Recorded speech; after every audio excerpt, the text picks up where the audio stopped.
দিনজোৰা কাৰ্যসূচীৰ পুৱাৰ ভাগত শ্ৰী শ্ৰী দক্ষিণপাট গৃহস্বামী সত্ৰৰ সত্ৰাধিকাৰ জনাৰ্দন দেৱ গোস্বামীয়ে মূল পতাকা উত্তোলন কাৰ্যসূচী আৰম্ভ কৰে।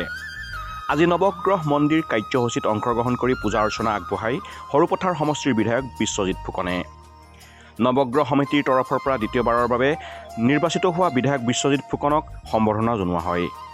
পুৱাৰ ভাগত মূল পতাকাৰ লগতে আন 9খন পতাকা উত্তোলন কৰে ক্ৰমে গোলাঘাটৰ জ্যেষ্ঠ নাগৰিক ডক্টৰ পুতুল চন্দ্ৰ শইকীয়া, ডক্টৰ বিপুল চন্দ্ৰ ভূঞা, ডক্টৰ লুকুমণি গোস্বামী, অধিবক্তা ৰমেন বৰুৱা, দণ্ডী বৰদলৈ, তৰুণ শইকীয়া, অপৰাজিতা বৰুৱা, ৰূপা শইকীয়া আৰু যুগল কিশোৰ মালপানীয়ে। উৎসৱ সমিতিৰ সম্পাদক স্বাগতা বৰাই পৰিচালনা কৰা অনুষ্ঠানত দেৰগাঁও কমলদুৱাৰা মহাবিদ্যালয়ৰ উপাধ্যক্ষ দণ্ডী চৰণ গোস্বামীয়ে মূল বন্তি প্ৰজ্বলন কৰাৰ সমান্তৰালভাৱে আন 9 গছি বন্তি প্ৰজ্বলন কৰে। ক্ৰমে সদৌ অসম ছাত্ৰ সন্থাৰ উপসভাপতি অভিৱৰ্তন গোস্বামী, জ্যেষ্ঠ সাংবাদিক দিগন্ত ভূঞা, অধিবক্তা জিতেন্দ্ৰ নাথ ঠাকুৰ, উপপৌৰপতি সীমান্ত বৰা, ৰবীন্দ্ৰনাথ পূজাৰী, প্ৰদীপ নাওকা, মৃদুল কাকতি আৰু দেৱেন শৰ্মাই।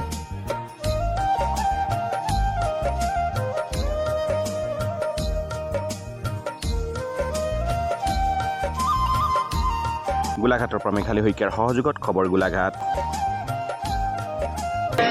হয়, আজি গোলাঘাটৰ শ্ৰী শ্ৰী শিৱালয় নৱগ্ৰহ মন্দিৰৰ প্ৰাংগণত বাৰ্ষিক কৰ্ম যি পূজন আৰু হৱন নৱগ্ৰহৰ ইতিমধ্যে অনুষ্ঠিত হৈছে। পুৱা ভাগতে আমাৰ পতাকা উত্তোলন হৈ গৈছে, বন্তি প্ৰজ্বলন হৈছে আৰু এই পতাকা উত্তোলনৰ মূল ধ্বজাভাগ উত্তোলন কৰিবলৈ আমি আমন্ত্ৰণ জনাইছিলোঁ শ্ৰী শ্ৰী দক্ষিণপাট সত্ৰৰ গৃহাশ্ৰমিক সত্ৰৰ সত্ৰাধিকাৰী আমাৰ শ্ৰদ্ধাৰ জনাৰ্দন দেৱ গোস্বামী প্ৰভু।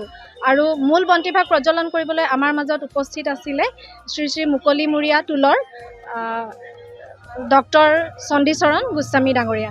আৰু ইয়াৰ লগে লগে আমি আচলতে 9জন গ্ৰহৰ 9খন পতাকা আৰু 9 গছ বন্তি প্ৰজ্বলন কৰিছিলোঁ গোলাঘাটৰ বিশিষ্ট ব্যক্তিসকলৰ দ্বাৰা। ইতিমধ্যে সেই কাৰ্যসূচী হৈ গৈছে। ইয়াৰ পিছতে আমাৰ যি বিধায়িনী কৰ্ম সেই কৰ্ম আৰম্ভ হৈছে। আৰু গোলাঘাটৰ এই নৱগ্ৰহ মন্দিৰত আচলতে অসমৰ বিভিন্ন চুককোণৰ পৰা ভক্তপ্ৰাণ আহি ইয়াত দান বৰঙণি দিয়ে ইয়াত অংশীদাৰ হয়। গতিকে আমি আপোনালোকৰ জৰিয়তে সকলোকে আহ্বান জনাইছোঁ, সকলো আহক। এই মন্দিৰত আমাৰ পূজা পাৰ্বণ হৈয়ে থাকে আৰু আগন্তুক আমাৰ বহুতো কাৰ্যসূচী আছে। গতিকে সকলোকে আমি আহ্বান জনাইছোঁ। আমাৰ অসমৰ এইটো দ্বিতীয়টো মন্দিৰ গুৱাহাটীত আছে, তাৰপিছতে গোলাঘাটত আছে এই নৱগ্ৰহ মন্দিৰ। গতিকে আপোনালোকৰ জৰিয়তে আমি সকলোকে আহ্বান জনাইছোঁ, সকলো আহক আৰু আমাৰ এই নৱগ্ৰহ মন্দিৰৰ অংশীদাৰ হওক। ধন্যবাদ। আমাৰ গোলাঘাট নগৰৰ আমোলাপৈ অৱস্থিত শিৱালয় নৱগ্ৰহ দেৱালয় ইতিমধ্যে কৈছে অসমত এনে মন্দিৰ কেৱল 2টা। এইকাৰণে কৈছে নৱগ্ৰহ এই গুৱাহাটী আৰু গোলাঘাটৰ মন্দিৰটোত 9জন গ্ৰহৰে মূৰ্তি আছে আৰু 9জন গ্ৰহৰ মূৰ্তিতে পূজা পাঠ হয়। আমাৰ অসমীয়াসকলৰ বা আমাৰ হিন্দুসকলৰ যে নতুন বৰ্ষ আৰম্ভ হয়, বৰ্ষ আৰম্ভ আমি ৰাশি বিশ্বাস কৰোঁ, নক্ষত্ৰ বিশ্বাস কৰোঁ, কিন্তু বৰ্ষচক্ৰ বিশ্বাস কৰোঁ। পঞ্জিকা ওলোৱাৰ লগে লগে আমি প্ৰত্যেকে নিজৰ নক্ষত্ৰ অনুসৰি আগন্তুক বৰ্ষটো কেনেকৈ যাব, কি হ'ব আমি চাওঁ। সেই অনুসৰি পঞ্জিকাত লিখা থাকে যে কাৰোবাৰ ৰসাতল, কাৰোবাৰ ফৰলং মৰণং তেনেকুৱাতে। আৰু তেনেকুৱা এটা হ'লে গ্ৰহত উপদৃষ্টি পৰিলে কি দান দিব, কি কৰিব তাত বিধান দিয়া থাকে। সেই বিধানখিনি প্ৰত্যেকজন মানুহে ভাবে যে মই দান বৰঙণি কৰিলে মই এই অহা আগন্তুক সমস্যাৰ পৰা কিবা লাঘব পাৰোঁ নে, সেইটো আগ্ৰহ কৰা তেনে দান বৰঙণিখিনি দিবলৈ তেওঁলোকক আমি এই নৱগ্ৰহ মন্দিৰত এটা চন্দ্ৰ চিন্তা কৰা হৈছিল যে আমি এটা মন্দিৰ স্থাপন কৰোঁ। আৰু ইয়াত তেতিয়াৰ পৰা ইয়াত এই ব্যৱস্থাটো হৈ আছে। আৰু ৰাতিপুৱা ভক্তসকলে যিসকল দান দিবলৈ আহে, গ্ৰহ দান দিবলৈ আহে, বিপ্লৱ দিবলৈ আহে, তেওঁলোকক প্ৰথমে পূজা হয়। পূজা হোৱাৰ পিছত গ্ৰহ দান লোৱা গ্ৰহ বিপ্লৱ আছে বহি তেওঁলোকক দান দিয়ে আৰু আশীৰ্বাদ এটা লয় মন্দিৰৰ পৰা, যাতে আগন্তুক বছৰটো তেওঁ পৰিয়ালটো সুকলমে থাকক, দেশৰ বাবে জাতিৰ বাবে যাতে কাম কৰিব পাৰে সেইটো আগ্ৰহ কৰে।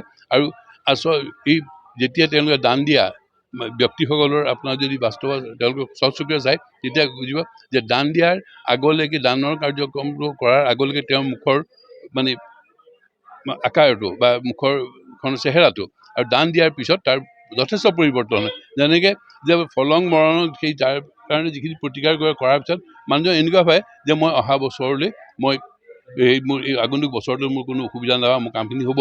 আচলতে সেই দানটো দিয়াৰ লগে লগে মানুহজনৰ পজিটিভ ভাৱটো জাগৃত কৰে আৰু সেই পজিটিভ ভাৱটোৰ ওপৰত ভিত্তি কৰিয়ে আগন্তুক গোটেই বছৰটো কাম কৰি থাকে।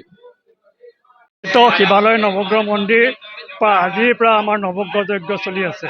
এই মন্দিৰটো অসমৰ আপাৰ আচামৰ এটাই মন্দিৰ, গুৱাহাটীৰ বাদে অসমৰ আৰু কোনো জেগাত নৱগ্ৰহ মন্দিৰ নাই। এই নৱগ্ৰহ মন্দিৰটো 2009 চনতে প্ৰতিষ্ঠিত হৈছিলে। তাৰপৰা লাহে লাহে আমি এই মন্দিৰটো লাহে লাহে আমি ডাঙৰ কৰি আনি আছোঁ। আৰু ইয়াত আচলতে মাটি আমাৰ বৰ সীমিত। আমাৰ অপূৰ্ব বৰুৱাদেৱে আমাক মাত্ৰ 12 লোচা মাটি দিছিলে। তাতে এটা নাম আমি মন্দিৰ শিৱালয় লগতে নৱগ্ৰহ মন্দিৰ স্থাপন কৰিছোঁ। এই মন্দিৰটোত অসমৰ শদিয়াৰ পৰা আপোনাৰ নগাঁৱলৈকে বিশেষকৈ সকলোখিনি মানুহে ইয়াত দান বৰঙণি দিবলৈ আহে। এই দান বৰঙণিখিনি আমি বিশেষকৈ আমাৰ 3জন পুৰোহিতে দান বৰঙণি লয়। এই দান বৰঙণিৰ বিনিময়ত আমি মন্দিৰত মাত্ৰ 50 টকা এটা জমা লওঁ। এই জমা টকাটো আমাৰ এষ্টাব্লিছমেণ্ট খৰচত খৰচ হয়। আৰু বাকী আমাৰ যি গড় পূজা হয়, এই গড় পূজাবিলাকত আমি 500 টকাকৈ লওঁ। বাকী গড় পূজাৰ যিখিনি সামগ্ৰী তেওঁলোকে নিজেই লৈ আহে আৰু তেওঁলোকে পুৰোহিত দক্ষিণা আৰু দান বৰঙণি তেওঁলোকে নিজেই দিয়ে।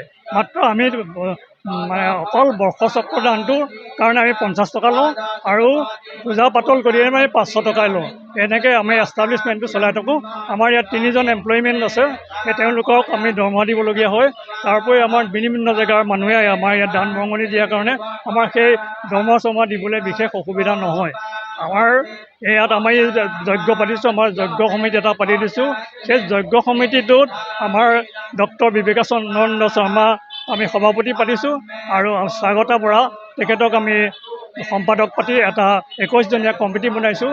এই কমিটিয়ে যিবিলাক উৎসৱ হয়, এই নৱগ্ৰহ মন্দিৰত যিখিনি উৎসৱ হয়, বিশেষকৈ নৱগ্ৰহ যজ্ঞ পূজা, এই সকলোবিলাক তেওঁলোকে চায়। অকল আমি পৰিচালনা সমিতিয়ে আমাৰ ইয়াত কেনেকৈ পৰিচালনা হৈছে, আমাৰ কেনেকৈ এষ্টাব্লিছমেণ্ট খৰচটো কৰিব লাগে তাৰ ওপৰতহে আমি নিৰ্ভৰ কৰোঁ। গতিকে মই বিশেষকৈ আমাৰ উৎসৱ কমিটিৰ সভাপতি ডক্টৰ বিবেকানন্দ শৰ্মাক দুষাৰ কৈ উৎসৱৰ ওপৰত দুষাৰ ক'বলৈ মই অনুৰোধ কৰি মই নৱগ্ৰহ মন্দিৰৰ বিষয়ে ইমানেই ক'লোঁ।